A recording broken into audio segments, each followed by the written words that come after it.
This is the 19th season of Bass Talk Live. BTL is presented by Bass Cat Boats, Strike King Lures, Aftco, Pro Guide Batteries, X-Zone Lures, Shoreline Boat and RV Repair, Spro, Gamakatsu, Big Bite Baits, The Bass Tank, Denali Rods, Beatdown Outdoors, and Sunline. BTL coming at you.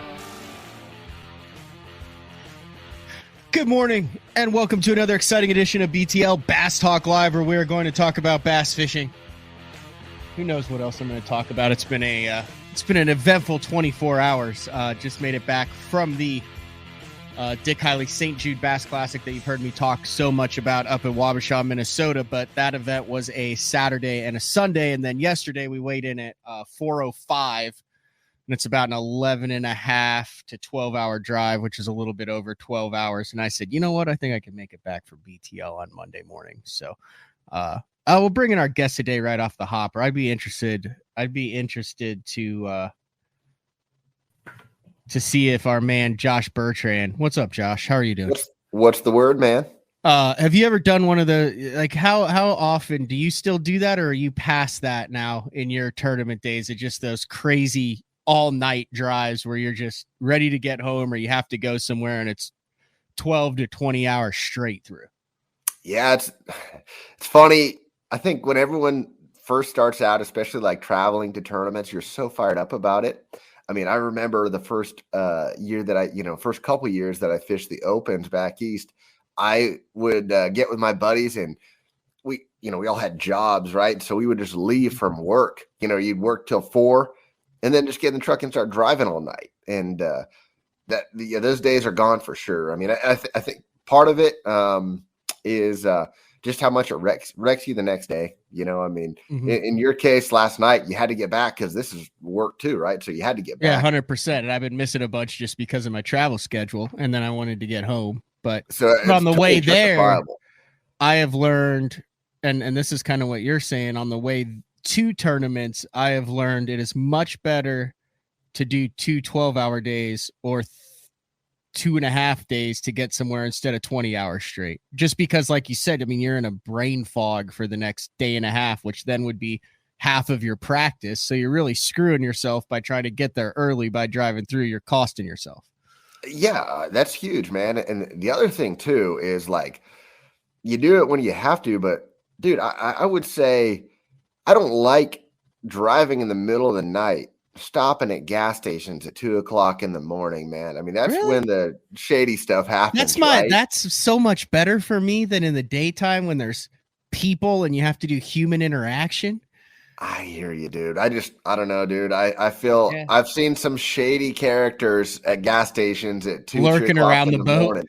Yeah, it's just, I get it. Like, you pull in and out, and that's nice. There's no traffic, but there's more animals on the road. I don't know. I guess it could go either way, but I had something last night, and it was the weirdest thing.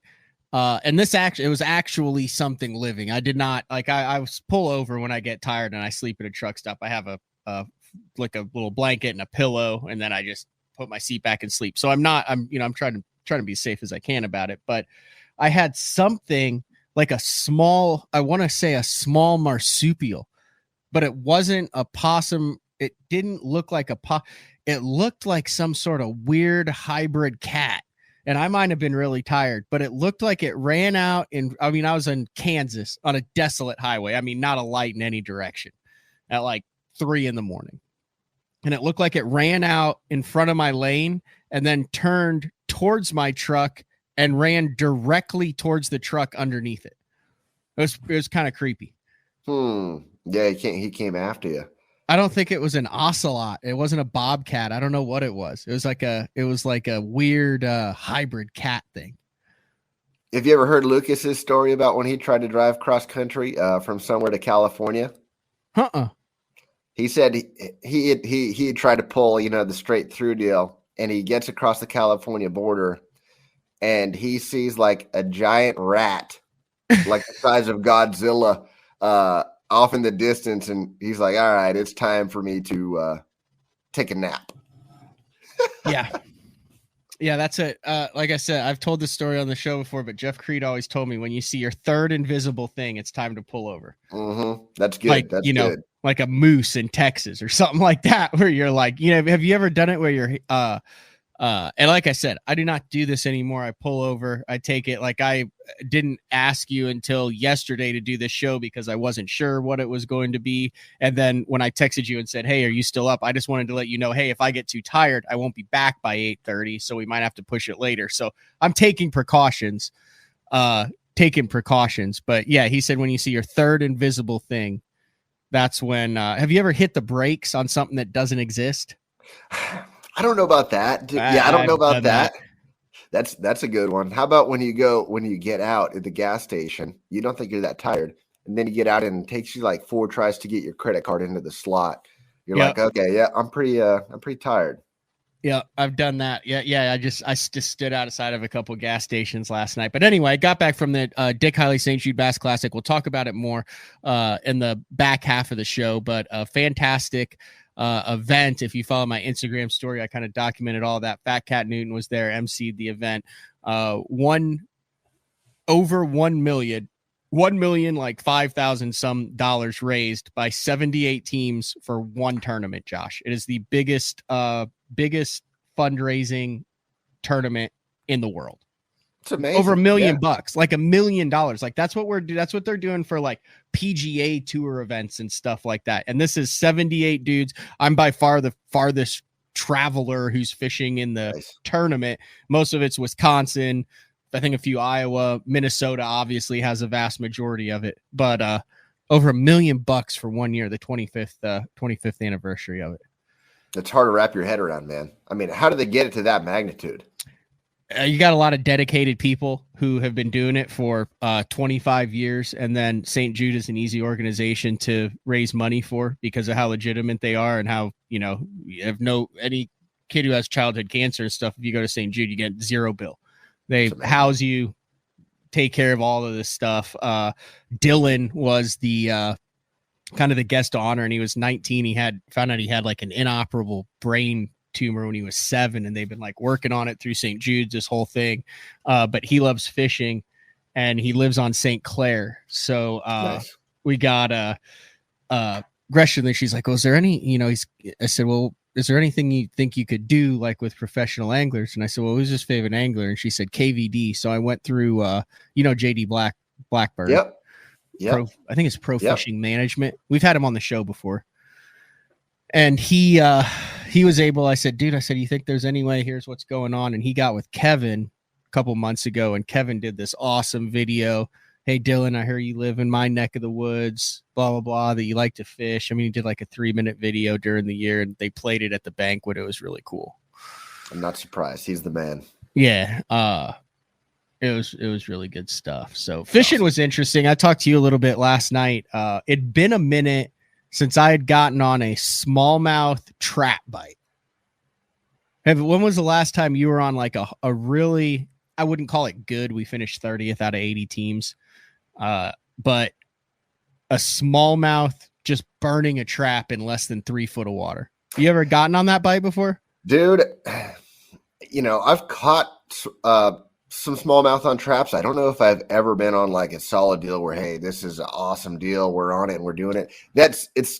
It sounds like amazing fun, but it also screams lost fish too. Did you guys lose many? Or were they zero? Huh? The first day it was it was horrible. We caught them on. I think we caught 2 on a trap and that was it. But on day 2, it's a 6 fish limit. I think I caught like 9 keepers on it and went 9 for 9. That's amazing. That's amazing. Yeah, it is one of the coolest bites ever. You spent a lot of time out of lacrosse with Elite Series events. Has MLF done anything out of lacrosse? We did the super tournament there a few years ago. So I think I've had maybe 4 for sure. Maybe 5 tournaments up there. Okay, because we were pool 4 and 5. That's and lacrosse. Yeah, Yeah. lacrosse is just a couple pools below. So very similar, but I mean, each pool fishes differently. But dude, that's such a dynamic fishery, and there's so many decisions to make. And you kind of, I mean, are you like going to places like that where you have a bunch of decisions? Or I would imagine, based on where you from and how you grew up, like river fishing probably is something that's still something you're trying to wrap your head around. Yeah, it depends. I mean, it's funny how some places, suit you well and some don't. That one, dude, I think I've made the cut every time except one time. So I've had fair luck up there, and I do like going there. I like the fact what really sends me for gives me trouble is tidal fishing. Um, I've done okay on rivers that aren't tidal, but the tidal ones give me a lot of trouble, which we got a couple on the schedule this year, unfortunately. But I really like fishing up there, and it is so dynamic. You can go fish backwaters and fish slop. You can fish main river and catch smallmouth. You can fish wood, grass, riprap. You really have a lot of different options on what you can do, man. In every pool over there. I fished those pools up there too, and man, they're great. I'm not giving anything away because this is like a thing for everybody that's up there, but I was not familiar, and I rode as a co-angler. I was called the passenger princess this week because I just got in the boat and I ended up watching the OU Texas game actually during the tournament day on the first day, which might be why I only caught one boomer sooner. But I was not aware that sand was such a thing. Like, it's all, especially this time of year, like everybody, all they were talking about was sand this and sand that. And where's the sand? And those fish, I guess, just push bait fish up on sand and go ham on it. So when you're fishing it, I mean, it looks like beach sand, but it's on the bottom of the river in certain areas because of current and deposits and stuff. And that's like a deal. I still can't wrap my head around like how to fish it, how to figure out where they were. Cause we'd roll up on sand and he'd be like, we're fishing sand. I'm like, well, where am I casting? He's like, all around. He's like, they're just somewhere here. That's interesting. It still totally mind screws me as to how to figure out. And then, you talk to some of the other guys and they go, yeah, there's little deals in it and stuff. But as a whole, just straight like granular sand was the main pattern. Yeah, you don't hear that get thrown around, and yeah, you can see there's a reason they're there. There's a drop in the sand, like you said. It's the current's getting broken somehow, and that's why they're there. Or like you said, maybe they're using it to push bait and stuff. But that's pretty funny, dude. You're totally right. Like, where else in the country do you go where people are using even just the term sand? Yeah, that's what I said. Have you ever fished anywhere where the primary pattern was sand? I guess some rivers. I mean, like if you look at the Colorado, out west where I live, if you look at the Colorado River, if you're fishing the main river, you're fishing sand, and so I guess it makes sense. That current it moves sandbars, sand points, sand drops, and that's going to position the fish. But I don't know, man. I mean, I guess small dude. How about smallmouth, dude? I mean, smallmouth love you look at some of the big fisheries up north, smallmouth do love to get on sand flats and cruise. So I guess if you talk smallmouth, they're creatures that love to get on that sand as well. It's kind of a pain in the ass too, because it was like sand mixed with dying eelgrass. Oh. So it was just one of those deals where you're slapping your bait after every single cast. But when you lock up with the 3.5, 4 pound smallmouth, it all makes it worthwhile. Like the second morning, I was like, we started an area he'd fished like 6 times and we hadn't had a bite. And he's like, I think we're going to start there. And I was like, oh, fantastic. And one of those where you're not really sold on what your partner's doing. Yeah. And we roll up and I'm like haphazardly casting and I like loads up on the eelgrass. And then it's like, just start shooting off. And I'm like, dude, I snagged a carp, and you could see the boil because it was that deep. And, I saw the carp, the back of the carp and everything. And I'm just cranking it in and and it comes up and it's a 4 pound smallmouth that has eaten. And it was the smallmouth back that I saw, and I just didn't think fish could live up there. And then that kind of kicked things off, and I started fishing with a mission. So yeah, you're like, oh, this actually works. Yeah. Something else that where something works would be Lake Mojave, the second year of the One Bass U.S. Open, Billy Egan's deal. And that's next week, right? Yeah, it's coming right up. I'm actually leaving tomorrow. So I'm excited for it. You're a previous champion of that tournament. Co-angler champion, yes. And I'm kind of upset now because the last year's AAA champion got an ATV as well as the 9,000 cash. I just got like $10,000 cash, and I've got 2 acres, and I feel like an ATV would be nice to check the perimeter of my 2 acres on. Yeah, you could have used that thing. I'm excited to go back. It was kind of a unknown last year. It was like, hey, are they going to be able to fish Mead? Are they going to have to move it to Mojave or a different lake like that? This year, it was kind of expected that without crazy things happening at Mead, it would be back on Mojave. They announced it early that it was on Mojave. If I remember last year, it fished good, but it also fished small. Now you've got guys with more experience, guys expecting it to be there. Is it going to be a different rodeo this year than when you dropped, what'd you drop, 20 a day last year to win the thing over Spencer Sheffield? Yeah. It was an awesome tournament last year, and it's an awesome lake. I mean, it couldn't be more different than Lake Mead. Just for a little background on the 2 lakes, Lake Mead it's a giant lake, one of the biggest in the country, and the water level fluctuates a lot. Unfortunately, usually the fluctuation is going down, and that's been part of the problem. Is the water level is basically so low, and it got so low last year that there wasn't any access to have a tournament. You got this lake that is over 100,000 acres, and there was one boat ramp that had 2 lanes to launch your boat on the entire lake. The whole city of Las Vegas is using that ramp. And, you couldn't have that along with a 200 boat tournament on that body of water. And this year, the water's actually up a little bit, and it's actually got a couple more ramps in the water, but it's still sketchy. And as far as that goes, and, Mojave went so well last year. The city of Laughlin really got behind it. And I think, everyone liked it being at Mojave. So I think eventually it'll end up back at Mead if that water can come up. We need another wet winter or 2. But, for now in the near foreseeable future, I think next year they've already announced it back at Mojave as well. Mojave is it's the lake below Mead on the Colorado River. So you've got the famous Hoover Dam, and below that dam is Mojave. And being below Mead, they're able to keep it basically full.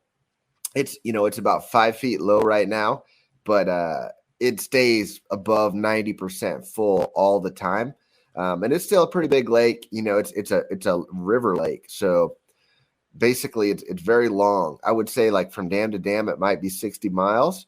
But if you look at it on a map, it's not that wide. It's pretty narrow in most parts. And it's a lot of the same. It's one of those lakes where there are hundreds of points that come out and hundreds of narrow pockets and bays.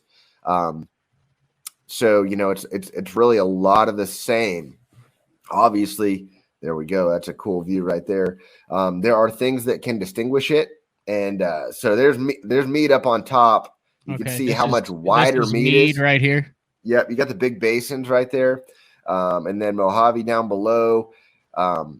There's current flowing through it at all times. So like the current runs north to south. So, yeah, you can see how narrow it is up north. And then you got the big basin right there. That thing gets super rough when you have wind, and you get that desert wind that'll blow, 30 plus miles an hour. It happens a couple times every week. And man, if it's blowing against the current, it gets unbelievably rough. How big is this? Is this bigger than it looks on Google Earth right here? Dude, you get into, I'd say that is, I could be off by a couple miles here, but I would say that's maybe 4 miles wide. Oh, wow. So it's like, can you see the other side at all times? Yeah, if you're on one side. You can definitely see the other side, but it's pretty big, man. It's pretty big. I did not realize this is one of the goofiest looking fisheries I think I've It's ever weird, seen. right? Is I this where mean, you look guys at take out of right there? that's it. That's Catherine Landing. And if you just look on Google Earth at the cuts and coves and pockets, they all look the same, right? It's just they're not the same, but they look the same. It's very clear water. You can see down there on that lower end over 20 feet, no problem. Oh wow. And then you get up to the upper end and you could see usually about 10. You get a little bit more color, but it's still pretty clear. So it's a lot cleaner than the top end of Mead on a typical year. Yeah, so like Mead, one of the big keys that guys do is they run up to that dirty water, right? Like the river arms that come into Mead, they get dirty, and this one really doesn't have that. You don't have like a dirty end with a lot of brush or anything like that. Is this all man-made stuff, or is this like weird glacial? What is definitely that? not man-made, dude? No, those are like just the sides of hills. You know what I mean? Sides of hills, and it's all rock, for sure. Carp Cove. That sounds like that's just a great one to stay out of. Stay out of there, boy. Yep. There's Pot Cove. That we are at the U.S. Open. There might be some that. No comment. Oh, there's every single one of these things has a weird name on it. Cottonwood Cove, Sandy Point Cove, Mesquite Cove, Bill Gaze Cove. You wonder how they get their names, how all these coves get their names, because they're officially named. We're looking at Google Earth. How about, there's a couple, not necessarily specifically here, but like, you ever notice that every lake that has one or two coves or creeks that are named the same thing? Yep. Like there's a Caney Creek or a Caney Cove in every lake in Texas. Yep. Arizona, there's Cottonwood Cove. There's a Government Wash or Government Cove in almost every single lake in Arizona. Is there anything like that in Oklahoma? Yeah, I'm trying to think of a creek, but there's a creek that's on every single like southern lake. Yeah, there's got to be some. Yeah, it's very similar. Eufaula has 3 different creeks that are all named the same thing. That's real smart. Yeah, that's how they do it. What's the name of the creek? I can't remember, but I know that's where the guys who win the BFLs always just say they win it out of that creek because it doesn't narrow it down. Brilliant. So if you take out at the dam here at Catherine, the screen's not flashing for you, is it? Because I can see well. Okay, it's flashing over here, but I got it. So if you take out at Catherine's Landing, how long are we talking to get? Like, let's say you want to fish the upper end. How long are we talking to get? I mean, is that a long? That's a haul, dude. That's a haul. That's 50 miles for sure. Can you run all the way to the dam? I've never been all the way up there. I would imagine you could get fairly close, and then they probably have some serious security. Is that the Hoover Dam? That's the Hoover Dam. Yeah. So they're not going to let people get too close. I mean, you're not going to be able to fish the tail race of the Hoover Dam. that would be a sick pattern. Dude, can you imagine just the views and stuff? But yeah, there's a ramp called Willow Beach way up there. Mm-hmm. So the water coming out of Mead is so cold that it's going to be like in the 60s in the summertime, man. It'll be on that lower end of the lake. It'll be in the 80s, but people catch giant striper up at the top there because it's deep and the water is so cold. There's trout. People catch trout up there all year long. It's a totally different deal than down lower on the lower end. But I mean, you can actually go up and it looks like this. You just went by the ramp, I believe, dude. There's a ramp up there called Willow Beach, and a lot of people launch up there. But this is like the Colorado River. That's for sure. It looks just like the Colorado. I mean, it is the Colorado River. This is not a lake up here. If you go up in this stuff, does anybody? I have no idea where you caught them, so I apologize if anybody. No problem, man. I don't want you to give anything away, but does anybody go up into the Colorado River in this thing and actually fish the river? Yeah, guys go up there and fish the shade on the walls and stuff like that. Now, when the water's totally up, like it's 5 feet down now, but when the water's up, it doesn't look like it, but there's a ton of grass and tules, like pockets with tules and stuff, and kind of like frog them and flip them. Yeah, yep. It's like, it's when the water's full, there's a lot of largemouth that are caught. There you go, right there. Yep, there's the ramp. As they draw it down in the fall, they draw it down 5 or 10 feet. It pulls a lot of those fish out of the tules. So it kind of takes that bite away. But anyways, It's a neat lake, man. It's really unique. Do you see the wildlife and stuff on it like you do on Mead? So you see some, man. It's pretty. That's some pretty barren desert. Yeah, Like in there's Phoenix like where look I at this. live, that is the most arid, barren. It's the Mojave Desert, and there ain't much out there, dude. There's not a lot out there. If you go in the desert around Phoenix, you have like a lot more wildlife, plants. It's much more fertile. But dude, out there, stuff that you got to be tough to live in that desert. You have some of the burros, some of the donkeys, some sheep. Excuse me. You see a lot more sheep up on Mead, but dude, there's rattlesnakes, there's scorpions, there's all the classic desert stuff that you don't want to mess with out at Mojave, man. That's really cool. That's the first time I've looked at that on Google Earth. If you're listening on iTunes, we kind of had the Google Earth pulled up there, and it looks like a very tough fishery to kind of figure out. But I mean, I would assume just like those guys on the river have things that they're like, well, yeah, sand and sand flats and drops like that with you and growing up guiding in Arizona and what, Lake Pleasant. That was one of them, right? Is that kind of and all of the desert lakes out there, there are just kind of rules or guidelines that go with fishing desert lakes that kind of help narrow it down so it kind of doesn't look all the same. Yeah, man. I mean, one of those things. The Colorado River is really unique. It's a lot different than, believe it or not, it's clear, but those lakes are a lot different than the lakes around the Phoenix area. Mm-hmm. Some of our Phoenix area lakes fish a lot like Texas lakes, but man, that Colorado River is really unique. And one thing about it is, the fish populations aren't great. And unfortunately, you see it a lot especially for this tournament coming up is. Man, you find something good, you can wear it out and it doesn't reload.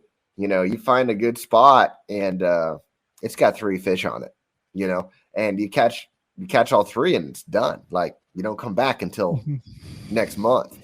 And it's getting burnt up as we speak right now. You got guys fishing out there for 6, 7, 8 days of practice. But that's one thing, you got to fish new water when you're out there a lot. Like, you just can't go back to the same spot day after day and catch fish, because as you can see, it's not the most fertile place on the planet. That's for sure. Bait fish wise, are there other shad? Yeah, it's primarily shad. You've got the redfin shad. You've got some gizzard shad. Dude, the striper are so plentiful that the baby striper are a big bait fish too. And you probably saw this when you went to Mead. But if you get around some of that deeper grass in, 5, 10, 15, 20 feet of water, the baby striper are all over it. And that's something that those bass will eat also. And a lot of crawfish, a lot of small bluegill, nothing crazy. I'd say the craziest bait fish would be those baby striper. Do you get it though, where if you're throwing a topwater or fluke or something like that, those striper will just come unplugged on it, and sometimes they become an issue? Like, I mean, I know one day I spent in Vegas Wash, it was like cannonballs and it was so much fun, but then you're like, okay, we gotta try to focus on a bass here. Yeah, exactly. They do. And the striper are a lot bigger in Mojave than Mead. Oh, really? Yeah, believe it or not, they are. Everything's bigger, just I think the stable water level and stuff. But yeah, dude, they can be really cool for the striper fishermen, but a real nuisance for the bass fishermen, man. October 16th through 18th, back with Bass Cat Boats and Mercury Motors as sponsors. Josh, you got a $75,000 cash check along with a Bass Cat. Was it a Cougar that you got? Yeah, it was. Yeah, a Cougar that was presented to you by the one and only Rick Pierce, who after the event we will have Rick on to talk about the U.S. Open. Were you able to sell that? I mean, I know you're a nitro guy by trade, and with your sponsorship, were you able to move that rig? Yeah, it was a nice boat, and I sold it to a friend whose son fishes he's a very competitive high school angler, so that thing's already caught a lot of fish. There's some good fishermen, and they are putting that thing to good use.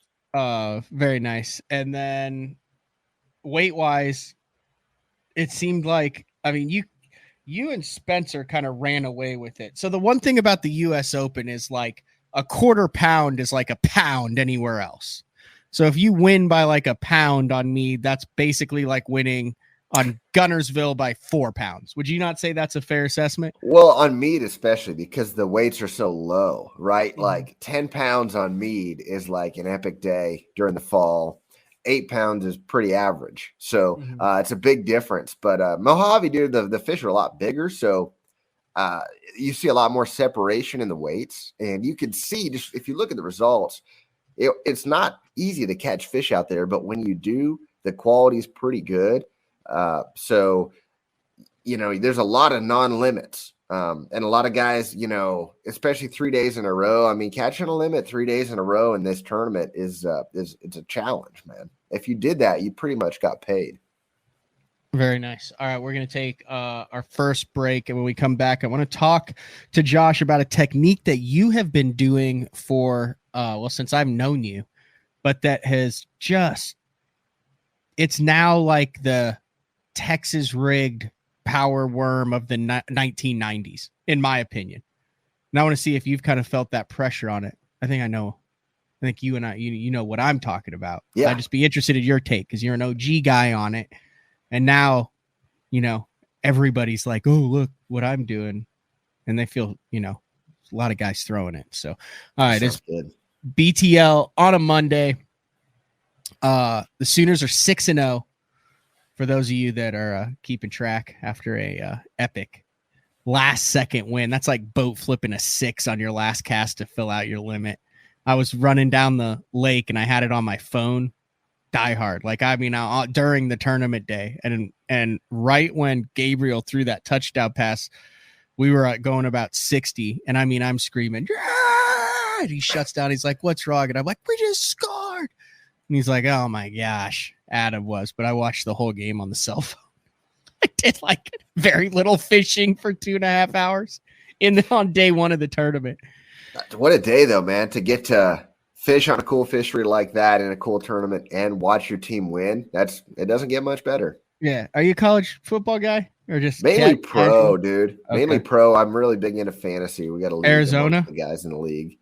Yeah, I like the Cards, man, even though they don't do well. But when you get into, the whole deal with fantasy, you get into that and you just get more into watching players and watching games in general than caring about who wins.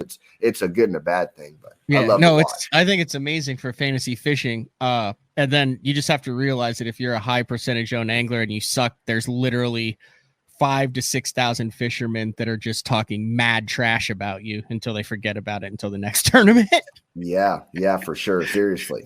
I know. I've been like, how in the hell does this guy go out on this body of water and come in with 4 freaking pounds? A trained monkey could catch more fish than that. I'm going to tell him, I'm going to call him up and tell him that he ruined my damn fantasy team. You can't have a bad tournament and let it go it doesn't go under the radar, does it? No, it doesn't. All right. BTL on a Monday with Josh Bertrand. We'll be back right after this. The new Puma STS has been redesigned from the ground up. With the angler, design, function, and performance in mind, nothing on this new offering was compromised, and the only thing carried over from the previous version is the name. Based on the Soft Touch series hull that started with the flagship Jaguar, this new model is nimble and performs incredibly well at all speeds with either a 250 or 300 horsepower engine. Featuring a new 96-inch wide-body footprint, this hull measures out at 20 foot 7 inches in length. Industry-leading design coupled with tournament-winning performance. The Puma STS from Basscat. Feel the rush.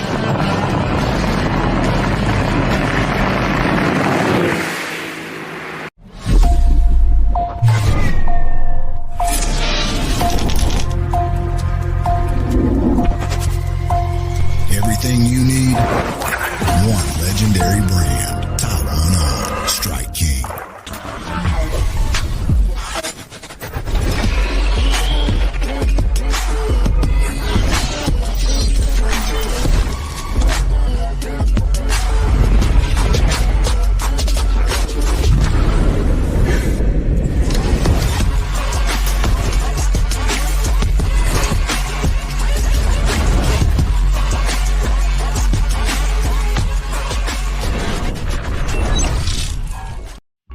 Elite Series Pro Daryl Gleason here. My Pro Guide batteries keep me going on those long tournament days and long practice days. Always plenty of juice, never fail.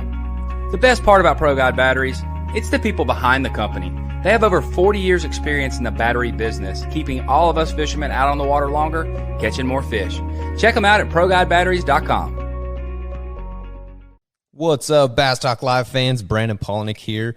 And ever since I won a couple Bassmaster Elite Series events on X-Zone Lures, I've been getting a bunch of questions of what makes them so special and different. And really, the truth is, it's in the details. The little details, things like no cheap fillers in their plastic. That gives you more lifelike action, more realistic and vibrant colors.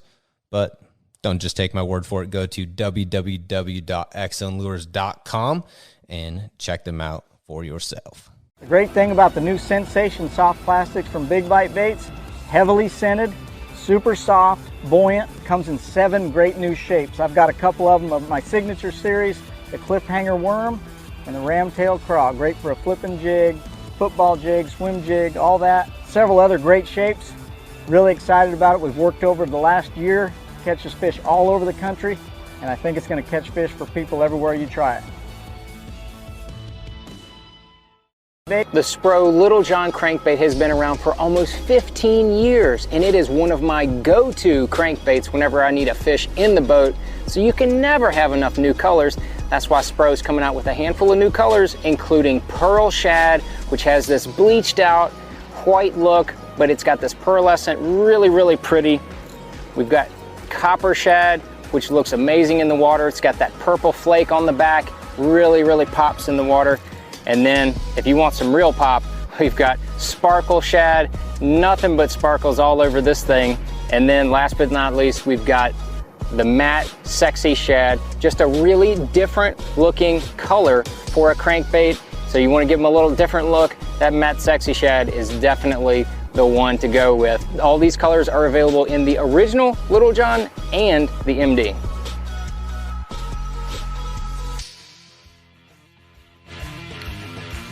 All right, welcome back, BTL on a Monday. I do want to remind everybody for their tackle needs, head over to Omnia Fishing. And there will be an Omnia guest, Luke from Omnia, if you listen to the live show that we did last week from Omnia up in Minnesota. Luke fished the St. Jude and had the bright idea of challenging me to, at the time, it was the 1-chip challenge for whichever team finished the lowest. So either I would have to eat it or Luke would. Which I forgot about on day one when I was watching football. But then after day one, I realized team had 12 pounds. We had just shy of 12 pounds. So I was like, okay, we need to pick it up on day 2. So we beat him. That being said, I think that the 1 chip is pulled. So Luke has to eat the entire chip by himself live on air now because we beat him. But that being said, I think they pulled the 1 chip because kid died after eating it, which really... Not laughing at the kid died. I'm just saying that makes it difficult to obtain one right now. So if you are listening and you're a fan of hot sauces, because I am not. But if you're one of those guys who has to try the hottest hot sauce or whatever, and you have one in mind that Luke should have to eat a spoonful of or eat for this challenge, then live on air, let me know. Because like I said, I don't think we'll be able to get a hold of the chip. But are you a hot sauce guy? Do you have to be like that if you grow up in the desert in Arizona? I feel like that's kind of like ingrained into you.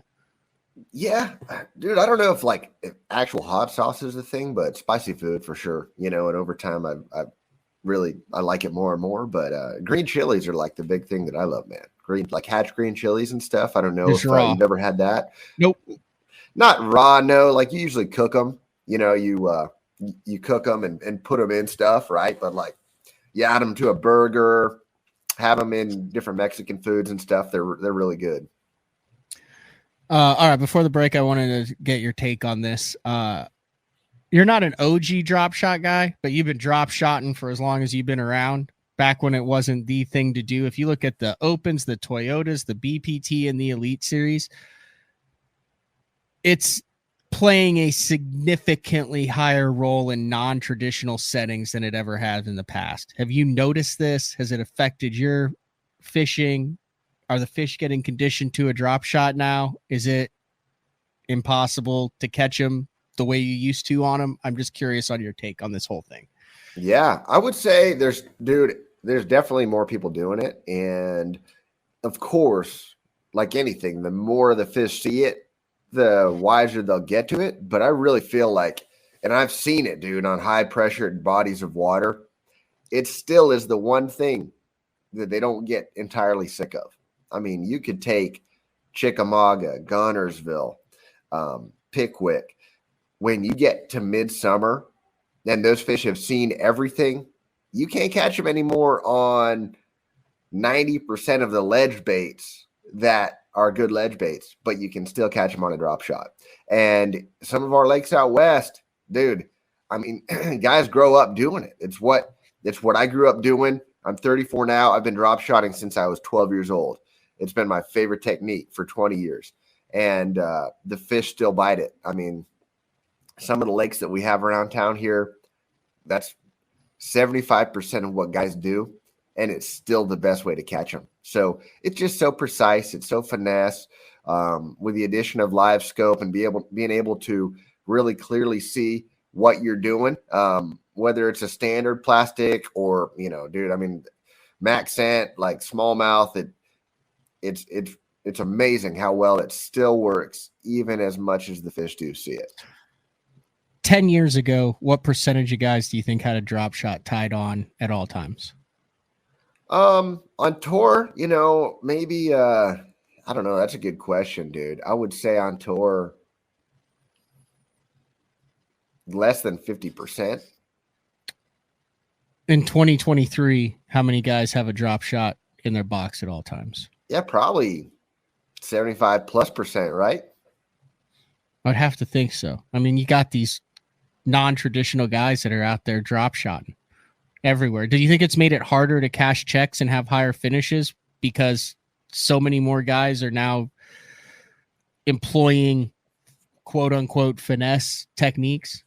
I don't know. It changes things for sure, because it used to be like a cheat code, right? Like Lucas and Meyer and some of the guys, and even me. Yeah, in the beginning, when we first started fishing back east, it was like, yeah, like those fish didn't see it as much. Amar, now, Brett Hite, Cliff Perch. Oh yeah, and those guys are even on the previous. They were like, those are some of the OGs right there. Aaron, Brett, Cliff, Murray. Those are the OGs John of Murray drop shotting.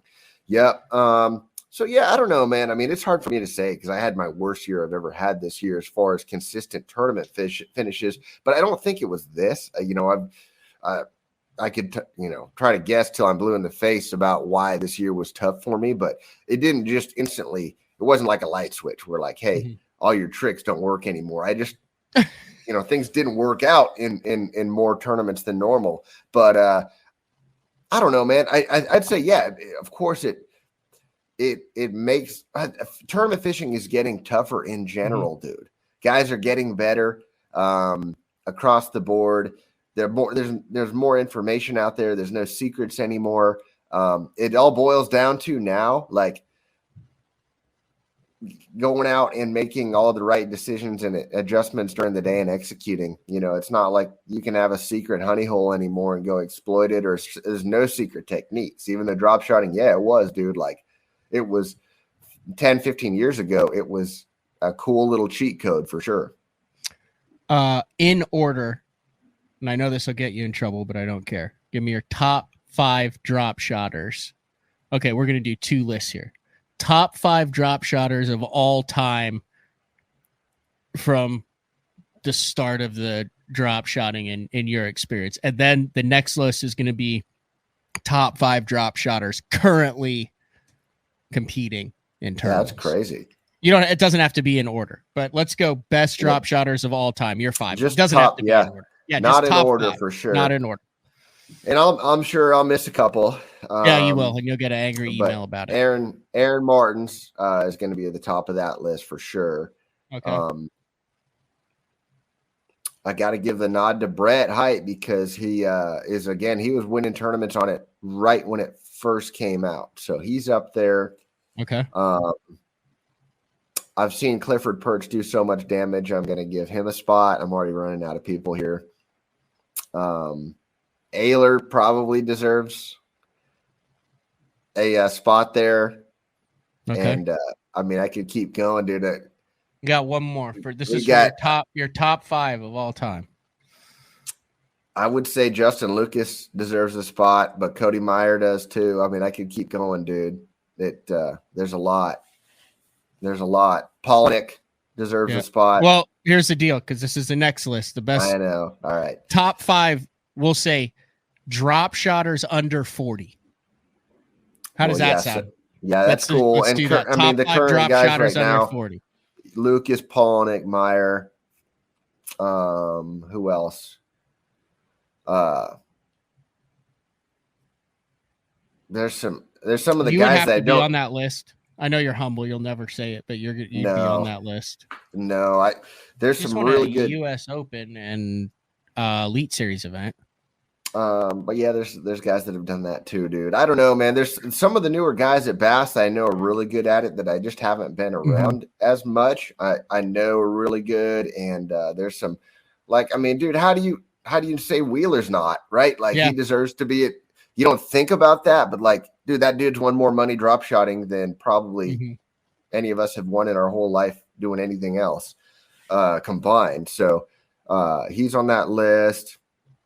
I'm just trying to think if there's any other specialists. Maybe, I'm leaving a lot of the Japanese guys out too, who are really good at it. Yep. So there's probably a handful of the Japanese guys that Taco could probably, he could do circles around me with a drop shot, right? So there's a lot of them. And those are the specialists. And now, you've got everyone can do it well for sure. It's not rocket science. Do you think that the Demiki rig will take some pressure off of the drop shot? Maybe. That's my thought. That the Demiki rig is the trendy one going now. So you got less guys that are drop shotting because they're Demiki rigging instead. Yeah, for sure. That makes sense, man. And who knows? It's better in some situations. So that definitely helps. But I don't know. I've seen it. I'm not too concerned about the fish just clamming up and not biting it. Yeah, you don't see him. Is it impossible for him to become conditioned to that because of how natural it is? Look at a ledge on Chickamauga. You've got, in the middle of the summer, you've got 20 good spots on that entire lake. And there's a boat on them at all times. And there has been for the last 15 years. And they still bite a drop shot. So I don't know, man. I mean, you might have to fish it a little slower. You might get a few less bites, but I don't see it going away ever. I still see it as it's just it's so precise. It's so subtle. You got a good landing percentage once you hook them. It's a great tournament technique, man. What did it replace? I was trying to think, like, what did everyone throw before all these guys who never really out west? It was a split shot. But like on Chickamauga and stuff, are guys throwing drop shots now who were throwing 10-inch worms and jigs? Correct. Yeah, I was going to say jigs. Yeah, with 10-inch worms. Yeah, absolutely. Carolina rig, Mm-hmm. But out west, split shot. Yeah. I think the split shot is the technique that when I was first getting in, that was the finesse technique, and no one does it anymore.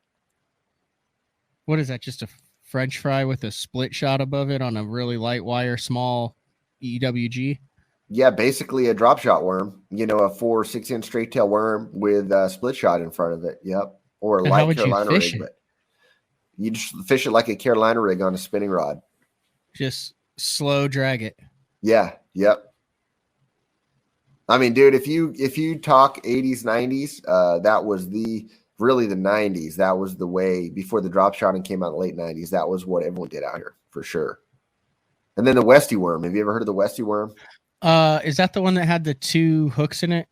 Yeah, it had pre-rigged hooks. It was like a jig head with 2 pre-rigged hooks. And that was like the 80s and early 90s. That was the finesse bait out west. And now does it have a jig head in it? Yeah. Yep. A couple crazy colors. It was like black and yellow and then purple and pink. Those were or red and purple maybe. And guys like talking about Murray. Murray has won some money on that thing. Yes, that ugly thing right there, dude. It's a shaky head. I hear you. No, it's a Westy worm, man. How would you fish that? Just like it, just on the bottom. You can see you get hung up on that thing, right? But fish it just like a shaky head or a worm or a Texas rig or something like that. But that was really, really popular back in the day. Like that was the drop shot before the drop shot as well. Look at this thing. Ask John Murray about it, please. This might be I say this with all due respect to Westy, the ugliest bait that I've ever shown on the show. It's ridiculous, isn't it? And look at those hooks. It's got like gold hooks on it, you know? And they would catch giant fish and somehow they wouldn't bend out. Maybe they would bend out. I don't know. I've never caught one on it. This is Westy. This is Westy's work. That's it, man. .com. It looks like that's like hand-tied fluorocarbon. Like these are all made by hand by a dude. That's a great question. Because look at this. That's a knot there, and then it goes into the worm, and you have to thread it, and then there's another hook there. Yeah, absolutely. Looks like it. Look at this thing. That's an abomination right there, dude. What in the heck is that? Look at this thing. Weedless. I've never seen that one. It's sold out. Hey, they're gonna get a tail biter though, for sure. Yeah, they'll also have that thing will be coming out of its butt by the time it hits. Yeah. Think about spotted bass, the way they like to bite the back of things, dude. You'd get every little spotted bass that nibbled on it. Look at this. Purple polka dot. White dot, yeah. I haven't seen a lot of those. And they, trust me, we're laughing, but they used to catch them. Oh, no, I'm not making fun of it. I'm just amazed at I'm just amazed at how narrow-minded we are as anglers, saying, oh, there's only, it has to look like this and it has to be perfect. And I mean, even you've heard the stories of Aaron who would dump 60 robo worms out on his deck and throw 55 of them away. And those were the 5 perfect good ones.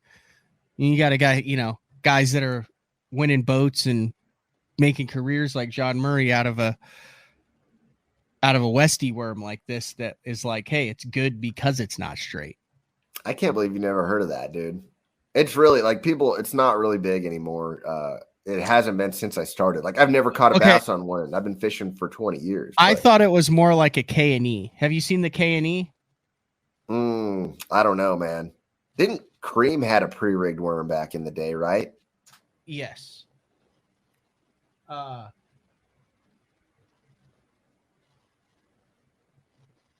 Yeah, this one right here. Whoa. Yeah, that's intense, man.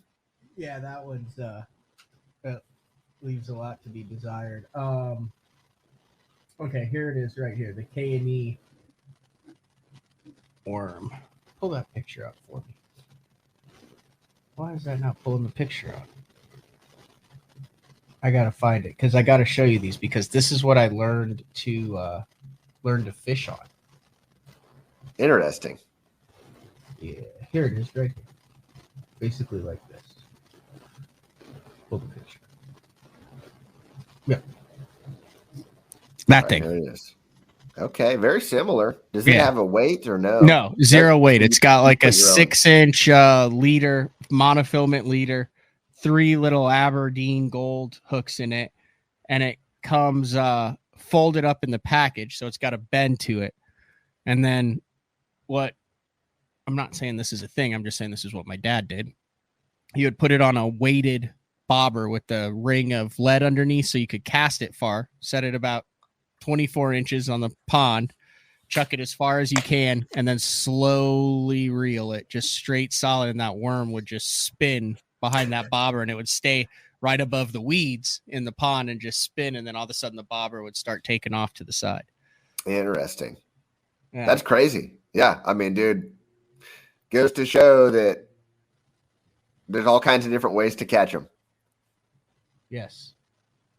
And there's some wild colors in this. Obviously, the natural craw was always a big favorite, but we also used. Let me see if they have. Oh, these are the Bass Stopper version, not the K&E, but it looks the same. There were some that black with the white polka dot spots on it was big. It had like 3 You spots. need to bring on that the back color of it. back, dude. That should be your next BTL color. I know. We really should. All right. I know you got packing to do. I appreciate you getting up early. What else you got? Oh, you got team series coming up. Yeah, almost right after the U.S. Open. I've got Edwin Evers and Marty Robinson on my team, so I'm pretty stoked. You got just a to fish with those freaking guys. really good team. Have you asked MLF if you could trade Marty for one of his kids? Yeah, no, I've asked Marty, dude, but yeah, that's pretty amazing to watch that family go. It's really cool, actually. Those kids are freaks, and I say that in the nicest way possible. Those kids are unreal. But yeah, Marty's a great fisherman too. Did Obviously, Marshall make the BPT? Yeah, he did, dude. So gonna get to see it firsthand next year. That'll be interesting. Yeah. That'll be really cool, man. There's 2 father-son teams now on tour, dude, and I guess there could be more coming, right? Like it'll be Laker Howell, Cal Lane. Yeah. There'd How you gonna be compete 4, with these teams? and then obviously the Joneses, and then I don't know if Britt Myers Jr. is fishing any of that level. But he's stuff. a good fisherman. I know. He's- I know him. He's very good. And then Bo Browning. We're just a couple years away from Jackson Rambanis. Yep. Then I'm sure I'm leaving a couple out, but those are the ones that. Oh yeah, those are the ones that come to mind right now. Yeah. I mean, those are all guys that. I mean, all those guys I named have a legitimate shot within 3 years to be on the BPT. You're not kidding. Yeah. Dean's son If loves they to choose, fish too. if He's they good, choose to, so. yeah. Oh yeah. You Just- could. Yeah, you could also have. You could also have a Rojas father-son team. Yep. How'd you like to roll into a pocket and there's 2 Rojas's frogging it? Turn around. Austin Go to on the one next side, one. Dean on the other. No I'm kidding. not getting anywhere near that. It's pretty crazy to see. These kids are really good, man. It's pretty awesome. But yeah, when I had the first pick. You know, the way they do it, they go off of the Angler of the Year points the previous year for the draft. So I had the first pick. So So you were a captain. I was 27th in points the year before, dude, in the top 27 picks. So Nice. I had first Wait, so pick. you got Ed in 27? Yeah, he was the first pick. Okay. You know, he'd made Red Crest, but he finished, I don't know, 40th or something the year before. And then Marty was a great call too, dude. So I don't know. I'm stoked. They're both great guys. They're so competitive, especially Wait, so Edwin's you had the crazy. 27th pick or the first pick? First pick. Yeah, sorry. First pick. Because I was 27th in points. And they do reverse order. So like first place in points is gonna pick last. It's like football, right? I was the Chicago Bears, basically, dude. Yep, you got Caleb Williams. Exactly. I did. Yeah, so then you pick. Was that a hard decision for you to figure out who to pick first? Like, how did you come to pick Edwin? It was funny because like a lot of the guys ended up going with like their friends that they travel with, and you know, I could have done that, and I almost did, because you would have great team chemistry. Like, sorry, Roy. Bad for my buddies. They were giving me such a hard time. Like, dude, what the heck, man? Like, these guys pick their buddies. And Marty and Edwin, I've known them for a long time. I consider them friends, but I'm not sending them, funny memes on Instagram and stuff 5 times a day, right? Like you do with a couple of your buddies that you're chatting with every day. Dude, for a couple of things, I wanted just a different experience, right? I wanted to be able to kind of get in their heads and learn a little bit from them and share knowledge with each other. That's a different set of knowledge that you normally get at the normal tournaments. And then obviously just to try to do well, right? Like you got Edwin from the middle part of the country, and then Marty from the southeast. So I figured, you don't know where you're going to fish in these tournaments either. So, I figured, man, if we're in Texas, Oklahoma, Edwin's probably been on that body of water a fair amount, and then same with the southeast with Marty. Because I mean, you guys win like $100,000 to split if you win one of these things, right? Yeah. I mean, the payout's good, and it's just, dude, the whole experience is really neat and unique. Last year, I fished with Brandon Coulter and Andy Morgan, And same idea, right? Like Mhm. great guys that I have tons of respect for, but not necessarily guys that I'm talking to like every day. So it was cool to get to spend a week with some different guys and get to know them and learn and have fun with some different dudes. First one's right after the I don't know if you can, I don't want to get you in trouble as far as, I don't know if they're doing the top secret on where it is or any of that, but it is shortly after the US Open. Yeah, no, they've already done 2 of them, so they have Okay. kept it pretty secret. And Oh yeah. we're the last qualifier, so we're fishing. Yep, the last qualifier here right after the US Open. Then they do the championship in November, and then it starts airing in January. So you have a chance. What's the championship pay? That's the they've got the Inter- payouts. Yeah, that's the one where last year they had paid $100,000 Okay. for each guy in the top 3. This year, what we ended up doing was the payouts the same, but we chose to kind of split it more evenly amongst the field. You know, so the first place is still going to pay really well, but you're getting paid really well to just go, to show up. So and there's no pressure in this deal. I mean, there is, but there's no like. There is pressure, obviously, because you're fishing for money, and it's title, dude. Here's the pressure: you don't want to let your team down. It's kind of funny, True. like the old cup style tournaments, dude. Like you didn't feel pressure because it was just you, and it's a real different feeling when you're going to bed the night before and you don't know where you're fishing or what you're doing. You're not even in your own boat. When you are fishing a normal tournament, and I know you know the feeling, you are going to bed like, okay, where do I need to start tomorrow? What do I need to fish? What's going to happen if the wind blows this way? Is this part of my boat? Are my batteries charging? I got to tie that on in the morning. But dude, when you're going to bed and you don't know where you're going to be, it's like you don't have any of that pressure. You're just like, all right, well, I guess we'll just figure it out in the morning and you just go to sleep. It's really weird, but I do have pressure. It's like, yeah, dude, I don't want to let my teammates down. It's a different pressure.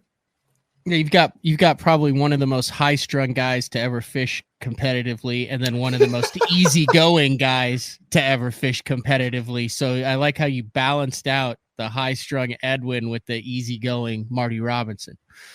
Yeah, it's either going to be great or a disaster, but I think it'll be great, dude. I think it'll be great. I love both of those guys, and I'm looking forward to it big time. Mm-hmm. The other thing I thought is interesting, you have the entire country covered. So if you do any East Coast stuff, the blueback herring, the Carolinas, that whole part of the country, Robinson has the whole Ozark area, that region, Edwin has, and then you have the whole West Coast. So that was well planned out too. That's huge. That was a huge part of the thought process. I mean, with no pre-fish, being able to go put the boat in the water and have one of the guys say, look, dude, it goes down in that creek or that creek.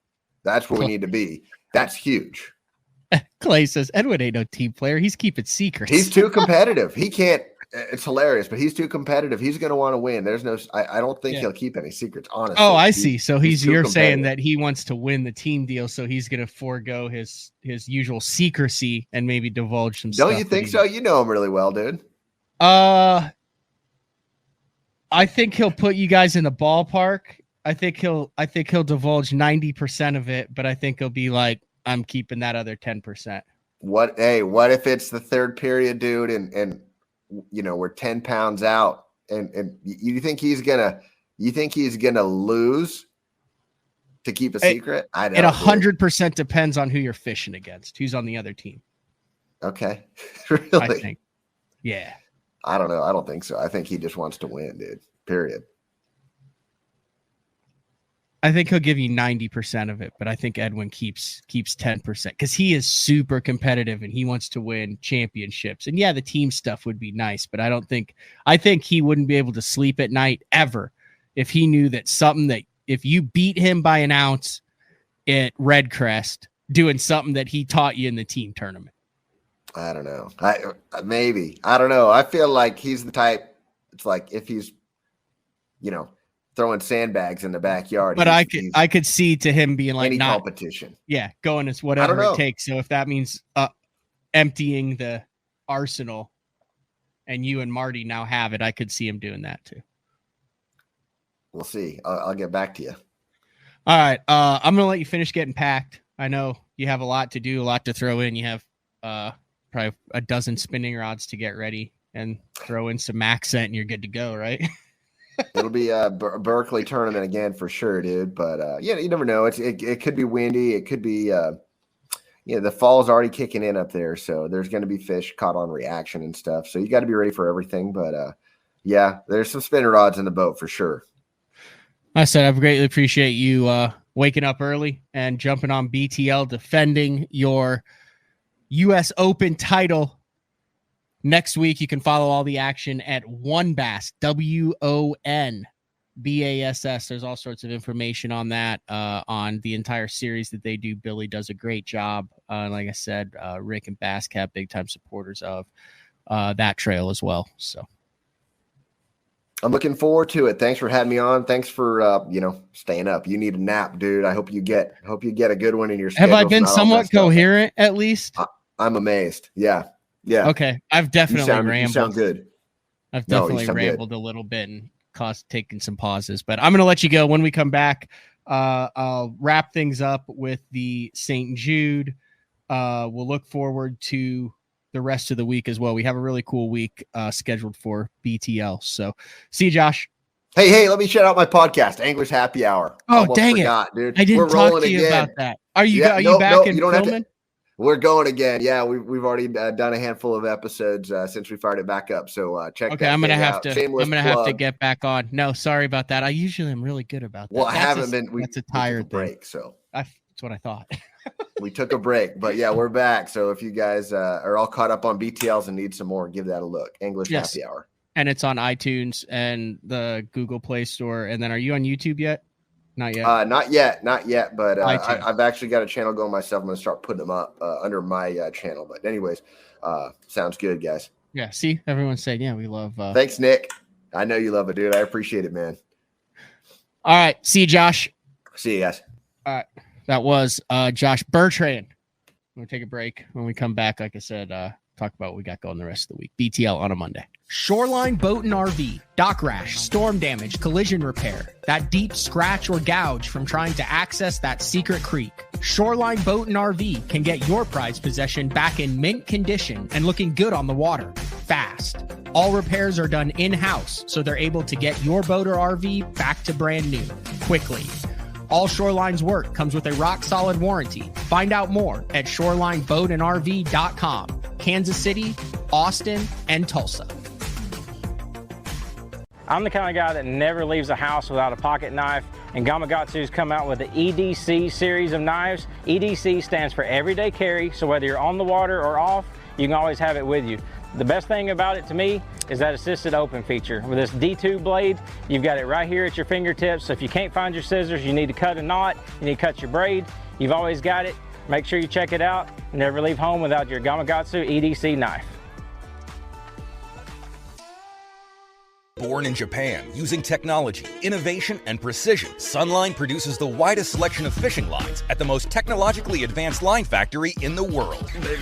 Manufactured at the strictest tolerances to produce victories at the highest levels of tournament bass fishing. From household names like Christie, Swindle, and Cruz, to young guns like Cook, Logan, New, and Welcher, they all trust Sunline to take them to the top of the leaderboard. Choose the line that will give you the strength to guarantee your confidence. Are you looking to install your own fishing electronics? The solution is the Bass Tank Power Harness. It takes the guesswork out of installation. No more voltage issues or interference. Designed by an engineer so that you can get professional results right there in your own garage. Installation done right with the help of the Bass Tank Power Harness. You can feel confident knowing that your installation was done right. The Bass Tank Power Harness. Give us a call or order yours today at thebasstank.com. Get the best patterns backed by tournament data. Start by finding the best 10% of your lake. Know exactly what to look for and what to throw. After that, just put them in the boat. Try the Deep Dive app today. Get that beast right there. Having confidence in your tackle while on the water is one of the main things to success, in my opinion. In the last couple of years with Denali, I've had just that. From anything from spinning rods, casting rods, tungsten products, even now to casting and spinning reels, I have the confidence to go out there and get the job done and know that all my equipment is going to handle it and do it just the way I want it. The thing about Denali is you've got great quality products at a great price point, so make sure you check them out. Have you considered purchasing new electronics for your rig? The type of mounts you choose to protect your investment should be part of the decision-making process. No matter if you prefer 1, 2, or 3 graphs up front, Beatdown Outdoors has a solution for you. Adjustable, versatile, rigid, and made in the USA. What's your ultimate electronics setup? Check out the full selection of Beatdown Outdoors products by visiting beatdownoutdoors.com. All right, welcome back. Wrapping things up here. All right, tomorrow, I'm 99% sure we got this done. He just finished a kayak event on the Susquehanna River. We have Michael Iaconelli, fresh off his induction to the Bass Fishing Hall of Fame. So he's going to talk about how that all went down. Also talk about smallmouth fishing on the Susquehanna there. And then Wednesday, Scott Palmer from the Bass Tank returns. They got a really cool thing going. I think they're calling it the Bass Tank Academy. Possibly something like that, but he's going to talk about that. We're going to get into some high-end electronic stuff, and then we are back live with Uncle Frank on Thursday. Really cool show that we did, with Scott Bonema. He said, I tried to follow St. Jude's on that Real Live app. We were not putting them in, Chuck. We were not putting the weights in live. It was just used for the weigh-in. That's why I didn't show any catches. So it was used as the weigh-in, so you could follow the weigh-in, not live on the water. But I'm gonna go take a nap after this because it has been a very long but fun 24 hours. So wanted to make sure I came back and got a show in. Also, specialty show Wednesday night, 7:30. We'll talk about it more then because the Open starts on Thursday. So they're all practicing for the Open right now. I am not. Obviously, I'm in the studio in Shawnee, Oklahoma. So not fishing the final Open. It was it would have been like an additional like $4,800 to $5,000 between doing the St. Jude, driving to Florida, flying up to Minnesota to do the St. Jude, flying back, staying by myself, practicing for a day and a half, fishing the tournament, and having no shot at qualifying. So probably 5 years ago, I would have done it, but I'd like to think there's maybe a little bit of maturity and good decision making in the brain somewhere. So that's why I'm not there. Doesn't mean I'm back at it next year, but we'll have Andrew Upshaw on Wednesday night, and we're going to do a live show at 7:30 p.m. Wednesday, the evening before the final Bassmaster Open of the season. So thanks everybody for jumping on. We're back with a full week of BTLs this week, 8:30 a.m. Big shout out as we get to the end of the year. Remember, if you're listening to this on iTunes or your favorite podcasting platform and have not rated and reviewed, that really helps in the process as we move forward into 2024 and beyond. So thank you for those of you that have done that. And if you hadn't, give us a star and a review. All right, that's all we got for today. Follow the U.S. Open next week. Thanks, Josh Bertrand, for jumping on at 6:30 where he is. So he was bright-eyed and bushy-tailed. I'm not. I'm going to bed now. It's been a while since I've slept. So we'll talk to everybody tomorrow, 8:30 a.m. Mike Iaconelli. Later.